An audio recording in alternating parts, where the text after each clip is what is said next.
आप सभी के अंदर उपस्थित ईश्वर को सादर प्रणाम करता हूँ। कई छोटे मित्रों ने ये पूछा है कि सर एग्ज़ाम देते समय जब हम लोग जाते हैं, एग्ज़ाम के जस्ट पहले बड़े नर्वस होते हैं, पेपर जैसे ही मिलता है वैसे ही कॉन्फिडेंस हमारा लूज हो जाता है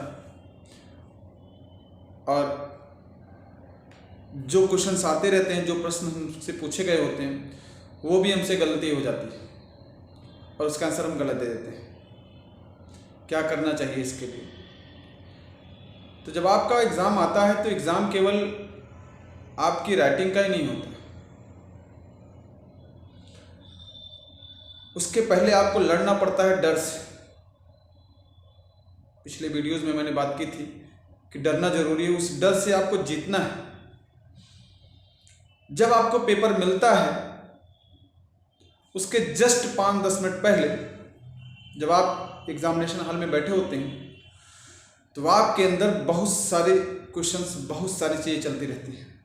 पेपर कैसे आएगा, लिख पाएंगे कि नहीं लिख पाएंगे, जो प्रश्न आएंगे वो हमको सारे आते रहेंगे या नहीं आएंगे, अगर उसमें से नहीं आएंगे और अगर आपने 100% की तैयारी की है तो आपको ये लगता है कि कहीं एक क्वेश्चन गड़बड़ होने की वजह से हमारे 100 मार्क्स नहीं आएंगे। ये सारी चीज़ें चलती रहती हैं दिमाग में। उन सब चीज़ों को हावी नहीं होने देना है।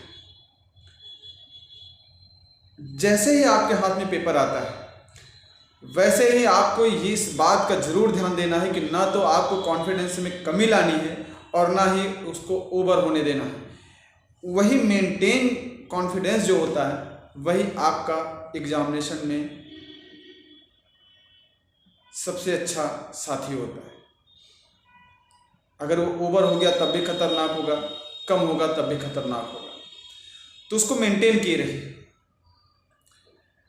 जैसे ही आपको पेपर मिलता है उस टाइम पर आपको ये देख करके खुश होना है, कॉन्फिडेंस बढ़ाना है कि ये सारे प्रश्न हमको आते हैं।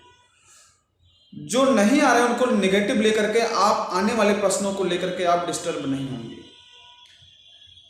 अभी जो पैटर्न चल रहा है बोर्ड का, उसमें आपके ऑप्शनल क्वेश्चन से भी पूछे जाएंगे, उसमें 2 मार्क्स, 3 मार्क्स, 5 मार्क्स के भी क्वेश्चन पूछे जाएंगे। तो जो आपके एमसीक्यूज आते हैं उनके पीछे आपको बहुत समय नहीं खराब करना है। आपको जो मेन टाइम देना है वो लॉन्ग पर देना है। जब आप लॉन्ग क्वेश्चंस करते रहते हैं, लिखते रहते हैं, राइटिंग करते रहते हैं, उन्हीं से निकल करके आपके जो ऑप्शनल क्वेश्चंस हैं या 1 मार्क्स के क्वेश्चंस हैं उनके आंसर्स उसी में छिपे होते हैं और वो मिल जाते हैं। बहुत सारे ऐसे हैं। मैक्सिमम टाइम जो देना है आपको लॉन्ग की तरफ देना है।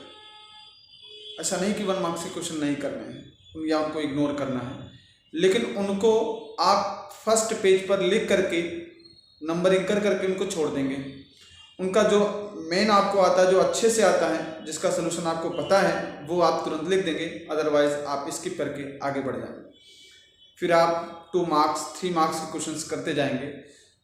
इस याद रखिएगा, सबसे पहले वही क्वेश्चंस करने हैं आपको जो 100% आपको आते हैं, जिससे जो आपकी कॉपी करेक्ट कर रहा है, जो आपकी कॉपी चेक करेगा, वो आपके लिए अच्छी फीलिंग फील करे, जिससे उसको ये विश्वास हो जाए कि एक अच्छा बच्चा है। कॉन्फिडेंस में कमी आपकी जो है पहले पेज से ही दिखने लगेगी। अगर आपने किसी क्वेश्चंस को लिखा फिर उसको पूरा काट दिया फिर नेक्स्ट पेज पर लिखा, तो इसका मतलब हो जाएगा कि फिर आपने की तैयारी अच्छी नहीं है और आपका रिजल्ट फिर वहीं से डाउन होना शुरू हो जाएगा। तो आपको स्टार्टिंग के जो पेजेस हैं, एटलीस्ट 10 पेज, वहां तक आपको कोई कटिंग नहीं करनी है। इस बात का विशेष ध्यान रखिए। जो क्वेश्चंस कीजिएगा कॉन्फिडेंशियल कीजिएगा, उसमें कमी नहीं आनी चाहिए। कभी कभी क्या होता है कि क्वेश्चंस आते रहते हैं लेकिन हम नहीं कर पाते हैं, तो हमको उन क्वेश्चंस को बिल्कुल नहीं छूना है जो क्वेश्चंस आपको बिल्कुल नहीं आते। ऐसा नहीं कि उनको छोड़ देना, उनको बाद में आप ट्राई कीजिएगा, उसके फॉर्मूलेज देखिएगा या उसके कनेक्ट कीजिएगा, या जो उसके बारे में आपने समरी तैयार की है, छोड़ना नहीं है कोई क्वेश्चन। जो समरी तैयार की है उस समरी के बेसिस पर आप उस क्वेश्चन को करने की कोशिश कीजिएगा।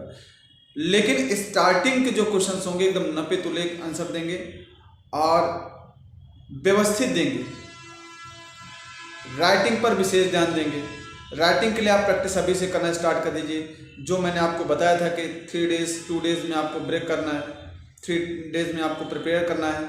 जो आपके पास 1 डे होगा जिसमें आप क्विक रिवीजन करेंगे, उसमें आप राइटिंग कर सकते हैं अगर आपके पास टाइम है। और जिसमें आप जिस दिन आपको टेस्ट देना है उस टेस्ट के पहले भी आपके पास टाइमिंग है, उस टेस्ट के पहले भी आप जो है राइटिंग कर सकते हैं। इस तरह से आपको सबसे पहले कॉन्फिडेंस मेन चीज़ है, वो उसको आपको गिरने नहीं देना है। क्वेश्चंस अगर बहुत सारे क्वेश्चंस आ रहे हैं तो ओवर भी नहीं होने देना। अगर उसमें से कोई नहीं आ रहा है तो उससे आपका कॉन्फिडेंस लेवल जो है वो कम भी नहीं होना चाहिए। चलिए।